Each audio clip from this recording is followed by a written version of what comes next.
कराची वालों पर के इलेक्ट्रिक की सितम ज़रीफियाँ जारी हैं। शहर के मुख्तलिफ इलाकों में बिजली की तवील बंदिश के खिलाफ मकीन सड़कों पर निकल आए।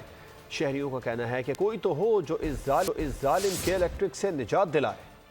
न दिन को चैन न रात को आराम, कराची वाले के इलेक्ट्रिक के हाथों परेशान। सालाना मुनाफा अरबों में मगर कारकर्दगी सिफर। के इलेक्ट्रिक कराची वालों के लिए सफेद हाथी बन गया।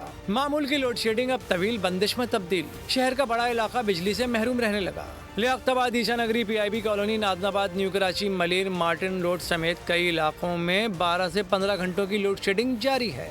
जितना पे कर रहे हैं उसका हमें यानी कि जो है ना कहना क्वार्टर भी यानी कि फीडबैक यानी कि नहीं आ रहा, उसका रिस्पॉन्स नहीं आ रहा है। लोड शेडिंग के साथ बिल इतने ज़्यादा आ रहे हैं कि एक कमरे का घर है तो 11,500-12 हज़ार रुपये हमारा बिल आया है। हमारी किस्मत ही ऐसी है। यहाँ तकरीबन जो है ना वो 3-3 घंटे की लोड शेडिंग है और हम तंग आ गए, यकीन करें। सुबह सवेरे और रात गए बिजली की बंदिश से स्कूल, कॉलेज और दफातर जाने वाले शहरियों को शदीद दुश्वारी का सामना है। लोड शेडिंग के बायस मुतादिद इलाकों में पानी भी नायाब हो गया। तवील लोड शेडिंग के बावजूद भारी बिल अदा करने वाले शहरियों का कहना है, खुदारा कोई तो हो जो के इलेक्ट्रिक के अफरीद से शहर को निजात दिलाए। सब्सक्राइब करें और बेल दबाएं ताकि कोई खबर रह न जाए।